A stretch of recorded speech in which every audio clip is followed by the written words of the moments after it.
police municipale est un des outils les plus importants dans une commune pour participer à la prévention de la délinquance et pour assurer la sécurité, mais ce n'est pas le seul, bien entendu, puisqu'il y a un certain nombre d'autres services et des actions en partenariat avec la police nationale ou les associations qui participent également à améliorer la sécurité. Je suis Christelle Lefebvre, chef de service de la police municipale, qui est un service qui comprend 145 agents, 71 policiers municipaux et 74 agents de surveillance de la voie publique. La différence, c'est une différence de statut. Les policiers ont passé un concours et ont suivi une formation initiale, alors que les agents de surveillance de la voie publique sont des agents employés dans la fonction publique territoriale. Alors la police municipale, c'est celle qui est sans doute la plus connue à Amiens, puisque ce sont des agents qui participent au quotidien à l'environnement de la ville, et finalement leurs missions ne sont pas forcément très bien connues des administrés.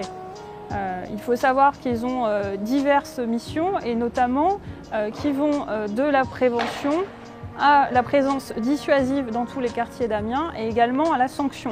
C'est une police qu'on a souhaitée depuis 2008, polyvalente, au plus proche des habitants et qui établit un certain nombre de missions au titre des respects notamment des arrêtés du maire ou du code de la route. Je suis Francis Israël, je suis adjoint au chef de service. Donc j'ai en charge les unités spécialisées, donc qui regroupent 45 agents, donc divisés dans 5 unités spécialisées. Donc qui regroupent la brigade motorisée, la fourrière automobile, l'unité d'études de stationnement et d'accueil et l'unité nuit. Donc ces unités spécifiques ont des rôles bien différents.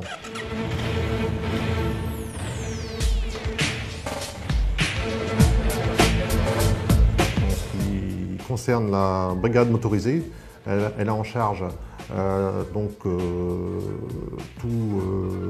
toute la surveillance au niveau du code de la route, surveillance circulation et du stationnement. Donc à travers ces missions, on effectue, je contrôle leur activité et donc je mets en place des contrôles de vitesse. Donc les missions principales de l'unité motocycliste à la police municipale d'Amiens sont les missions de police route, surveillance du réseau routier sur la ville d'Amiens, relevé des infractions routières bien sûr, les contrôles vitesse, contrôle poids lourd sur les itinéraires essentiellement, contrôle de bruit, sonomètre, essentiellement sur les cyclomoteurs et les motards. Ensuite, on participe à tout ce qui est manifestations culturelles, on escorte les défilés, on participe également aux manifestations sportives. On procède au contrôle vitesse régulièrement sur la commune d'Amiens depuis 2000, depuis qu'on a de nouvelles compétences au niveau du code de la route. Donc on effectue environ 3 à 4 contrôles par semaine. Les contrôles se font essentiellement sur des axes à proximité d'écoles ou autres, où il y a des réels dangers. Il faut savoir que depuis 2000, la vitesse a fortement baissé, les automobilistes sont de plus en plus prudents. Le nombre d'accidents d'ailleurs a baissé. Entre 2000 et 2005, on arrivait à verbaliser sur 2 heures une vingtaine de véhicules. Aujourd'hui, si on en fait 7 ou 8 selon les axes, on a bien travaillé, quoi. Donc ça prouve que les gens font de plus en plus attention à leur vitesse.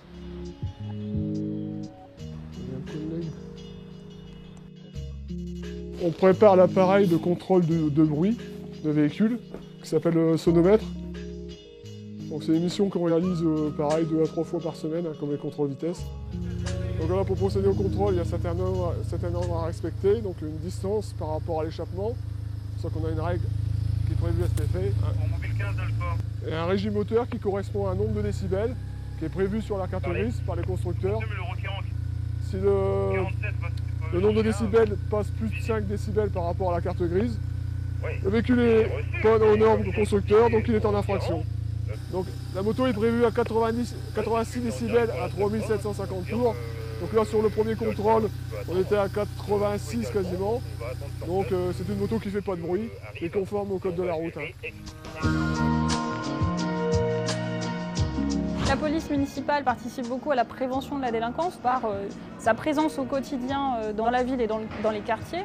Elle participe beaucoup à des actions en direction des enfants jusqu'aux adolescents, parce que nous estimons au titre de l'éducation à la citoyenneté que la police municipale a vocation aussi à intervenir au plus près des habitants et notamment les plus jeunes pour qu'ils aient plus tard les bons réflexes. Alors de quelle manière? Ça se traduit dans les établissements scolaires avec des actions code de la route, d'éducation d'éducation routière afin de savoir quelle attitude adopter quand on est un piéton, quand on circule à vélo. Et il y a une autre démarche pour les CM1, CM2 qui est une éducation à la citoyenneté. La semaine dernière, la police municipale avec la brigade motorisée et les agents du poste ouest étaient présents donc, au collège d'Étouvie. Et donc une action qui est vraiment extrêmement enthousiasmante à la fois pour les agents, pour les enseignants qui sont présents et surtout le plus important pour les collégiens. Mon collègue et moi-même sommes référents prévention routière, donc nous intervenons dans les écoles dans le cadre de la prévention routière.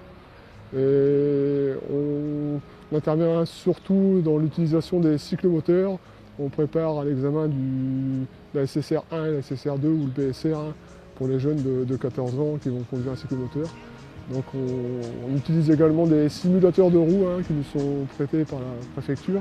On en fait de plus en plus, c'était également un choix de notre élu, de nous permettre également d'être connus à travers des actions dans les écoles et aussi dans des forums pour que les habitants connaissent bien notre rôle. L'idée est de voir pendant tout le long du cursus scolaire les élèves pour qu'ils aient un référent sur le secteur et quelqu'un avec qui ils puissent échanger et partager. Je suis un des 2 adjoints de la police municipale d'Amiens et j'ai en charge toute la police de proximité, ce qui est implanté donc sur 5 secteurs de la ville. Aujourd'hui, la police de proximité, ça représente les 2/3 de l'effectif, 97 personnes.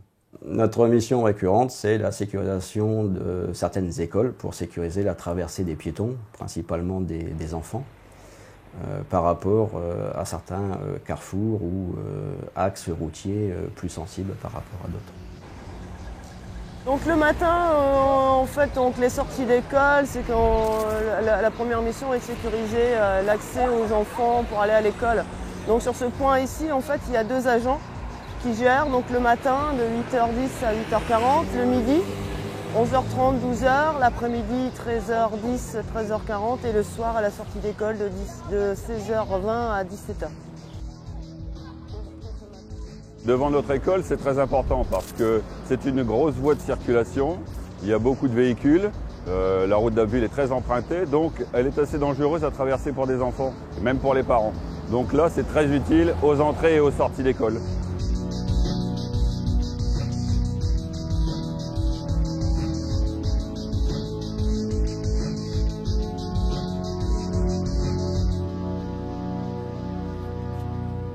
Au sein des coursives, nous effectuons des missions de prise de contact, de sécurité, de surveillance active en compagnie des agents de sécurité. Nous effectuons chaque jour des prises de contact avec les commerçants. Nous renseignons si tout se passe bien, si on ne rencontre pas de problème.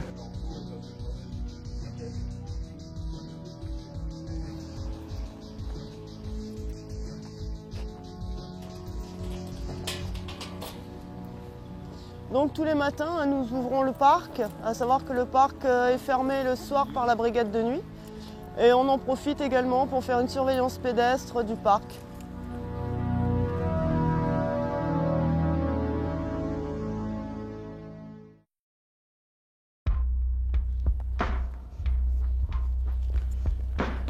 Donc là, nous sommes en route à effectuer une de nos premières missions, la fermeture du parc Montière. Donc on s'assure que personne ne se trouve dans le parc. Et donc une fois qu'on se sera assuré que personne n'est présent, on effectuera la fermeture de ce parc.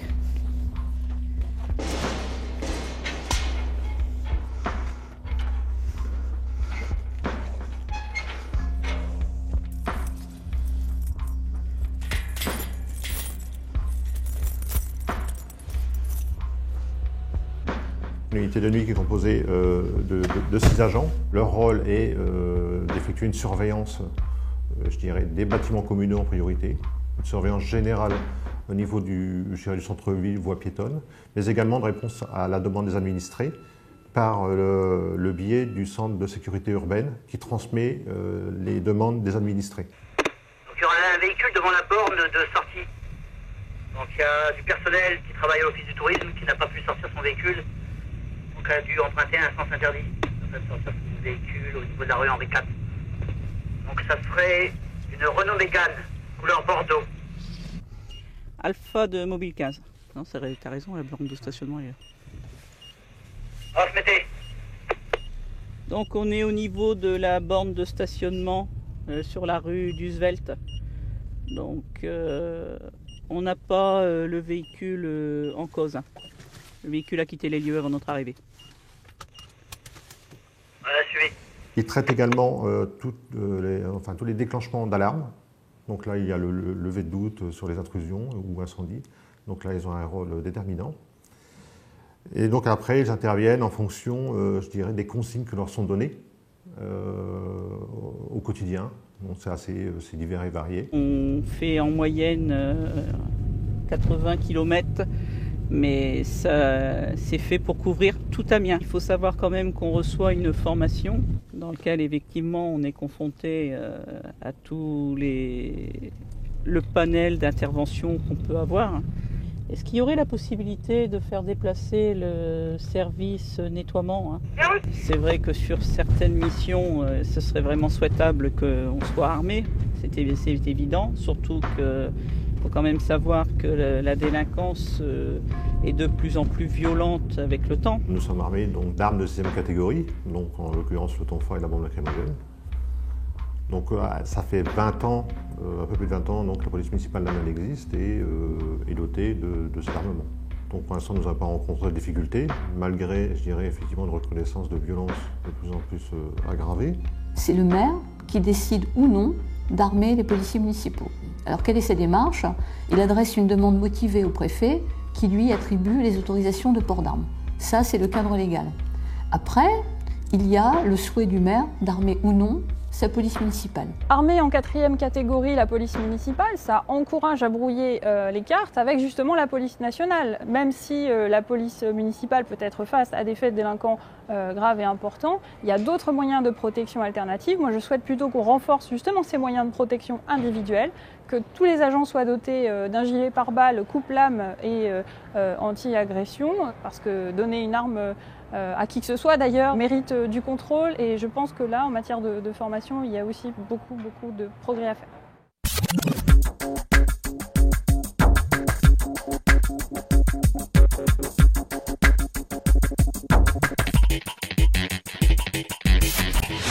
La formation des agents, c'est clair, il y a un cadre juridique, elle est obligatoire.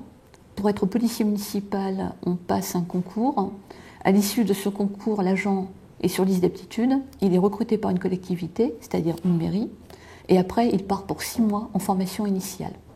Ensuite, il y a une démarche volontaire ou identifiée par les managers, selon les besoins. Tout ce qui est formation aux engins propres, elle se fait au sein de la fourrière, où là on manœuvre les véhicules de manière on fait manœuvrer les conducteurs de manière à ce qu'ils se familiarisent avec tout ce qui est matériaux techniques de la fourrière.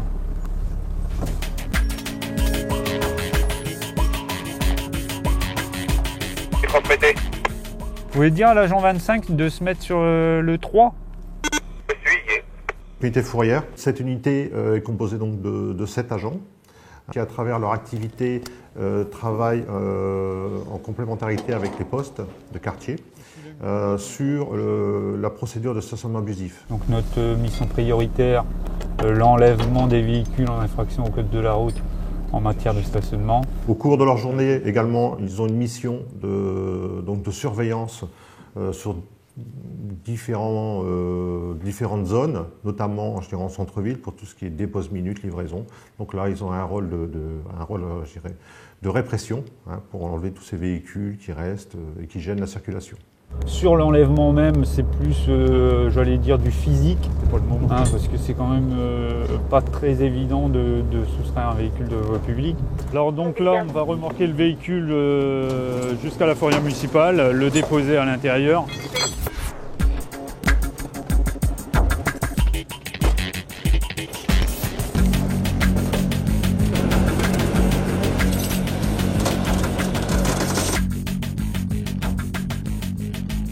c'est lors de la restitution du véhicule où là s'instaure un conflit puisque la personne souvent, essaye de contester la nature de l'infraction. On n'est pas à la chasse au véhicule, hein, on n'est pas une entreprise privée qui fait du chiffre.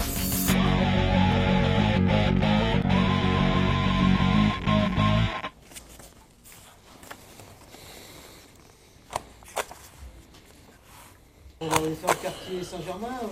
Ouais, je tamponne mon carnet et puis on y va. Tac. Et puis on fait le secteur 4.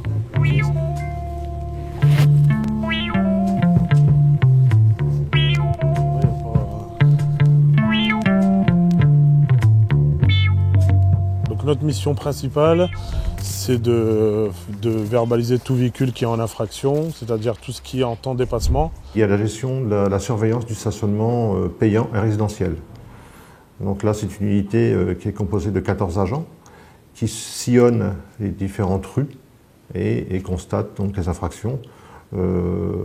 Pour l'année, par exemple, 2011, il y a eu à peu près, je crois, 47 000 donc, verbalisations uniquement dans la zone payante et résidentielle.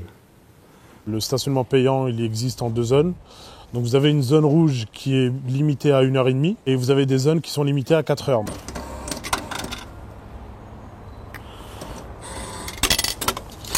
Donc comme il est expliqué sur cet endroit-là, pour 20 minutes c'est 20 centimes d'euros et 1h30 c'est 1,60 €. En zone rouge, parce que le ticket il est rouge et vous avez une étiquette qui dit que vous avez droit jusqu'à 1h30. Au-delà de cette durée, vous êtes verbalisé.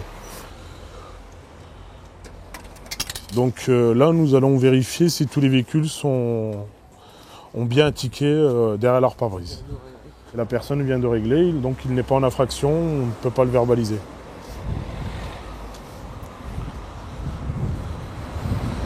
Donc ce véhicule-là n'a aucun ticket au niveau du tableau de bord. Je suis dans l'obligation de rédiger un TA pour l'infraction qu'il vient de commettre. Nous sommes dans l'obligation de noter la hauteur du véhicule pour le suivre en abusif s'il est là 3 jours consécutifs, donc non payé. Donc voilà, la contravention est terminée. Nous la posons sur le pare-brise du véhicule, comme ceci. Vas-y, tu badges. Une fois la verbalisation finie sur le terrain, on rentre au poste. Et là, on doit remplir tout le côté administratif. Donc on met le code NATAF, c'est-à-dire le code qu'il faut par rapport à la fraction. Donc là, c'est un non payé. Donc le code NATAF, c'est 7505. Donc là, on remet la date de l'infraction. Une fois qu'on a fait la signature et notre nom, donc là, le PV est récupéré. Et là, on le transmet aux agents qui enregistrent tous les TA, c'est-à-dire au 2e étage, avant de les envoyer à l'OMP. Sur l'activité de l'unité foire et marché, donc cette unité qui est composée actuellement de 6 agents. Donc là, c'est pareil, ils interviennent dans un rôle bien déterminé au niveau des foires et marchés. Bonjour.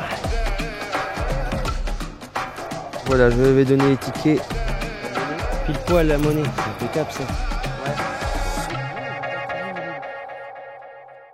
Pour faire le marché le matin, donc on a 20 à 30 minutes pour le tirage au sort. Et ensuite le placement qui dure, selon les marchés, entre 30 minutes et 45 minutes. Les foires et marchés sont réglementés par un arrêté. Donc ils ont en charge de l'application de cet arrêté. Donc là, je vérifie les papiers des commerçants, donc, comme on fait habituellement. Donc les commerçants doivent toujours avoir leurs papiers sur eux. Donc c'est juste une vérification. Au niveau des marchés, il y a une surveillance accrue, notamment pour le placement des commerçants. Et la surveillance également du bon ordre au cours de ces marchés. Les difficultés, c'est quand même... le contact avec les commerçants est très bon, mais les difficultés, comme les temps sont durs, c'est souvent le respect du métrage.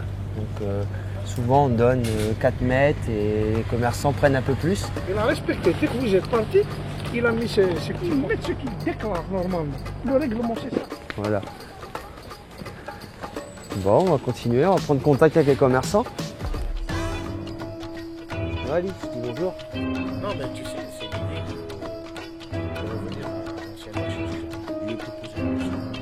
Nos missions en dehors du marché, c'est quand même une prise de contact avec les commerçants, ce qui est normal. Donc on doit prendre contact pour prendre en compte leurs doléances. Donc savoir ce qui va et ne va pas. Donc on fait régulièrement, donc à chaque marché, prenons contact avec les commerçants. La mission principale du policier municipal, c'est aussi le dialogue. Il y a parmi donc, les missions du quotidien un contact avec la population dans différents domaines. D'autres missions du policier municipal, c'est aussi à l'occasion d'apporter des renseignements, comme on est là dans un site hautement connu, la cathédrale d'Amiens, donc classée UNESCO, d'apporter des renseignements aux éventuels touristes ou autres, on va dire, autres personnes qui ont l'opportunité de se présenter dans cette bonne vieille capitale picarde. Bonjour madame. Je cherche un distributeur d'argent. Puis-je trouver ça Oui, on va vous indiquer ça. Au plus simple pour vous déjà, oui. Vous allez vous y rendre à pied, je suppose. Oui, tout à fait, oui. Donc, dans la direction de Montbras, vous avez la voie piétonne.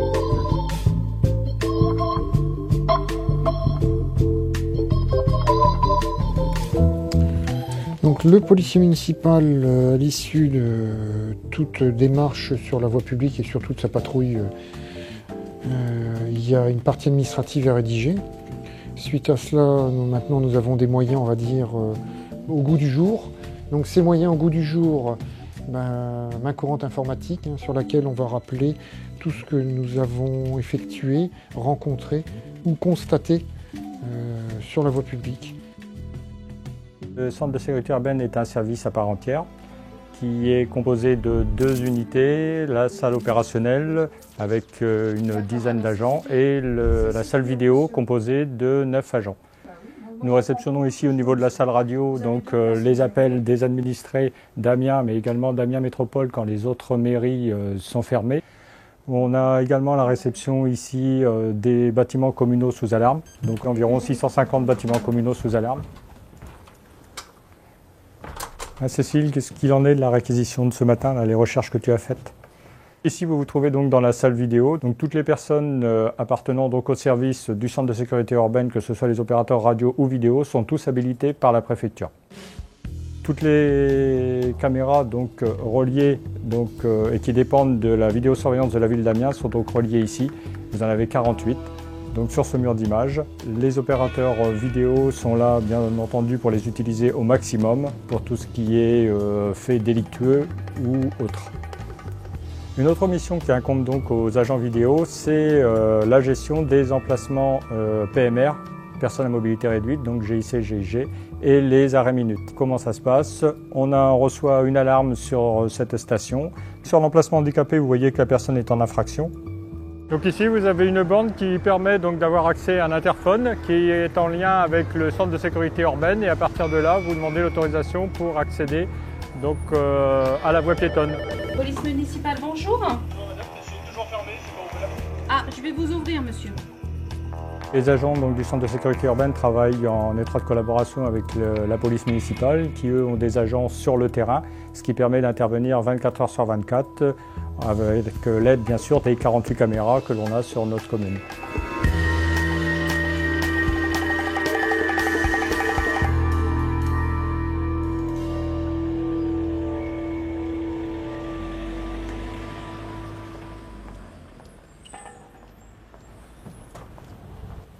Bonjour madame.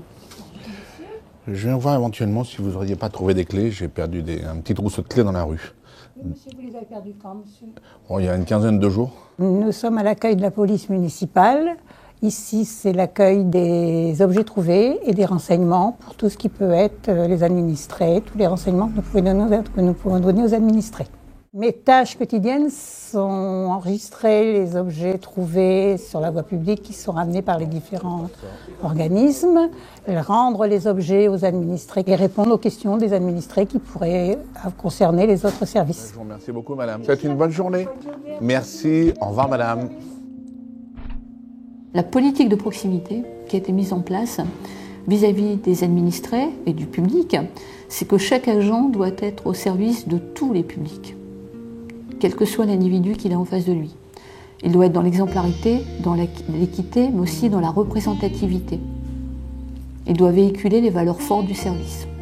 La police municipale, malgré ses missions extrêmement variées, elle est surtout là pour aider les habitants. Elle est là pour les rassurer, pour dialoguer avec eux, elle est là pour leur porter assistance. La police municipale est là pour apporter une réponse à leurs questionnements, à leurs problématiques et est au service des administrés et de la population.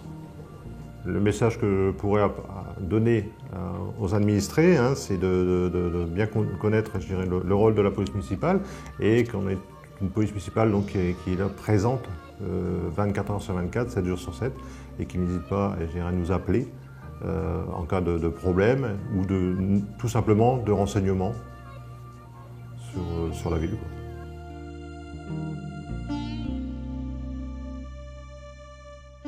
Il y a plein de villes en France où on ne fait pas le choix d'avoir une police municipale. Moi, j'en suis très fière à Amiens. Je pense qu'elle a vocation à être beaucoup plus connue. La police municipale d'Amiens, elle est faite d'hommes et de femmes qui servent les habitants, qui sont des fonctionnaires territoriaux, qui ont envie de bien faire et ils aiment leur travail. Et je pense que rien que pour ça, ça leur mérite de tirer notre chapeau.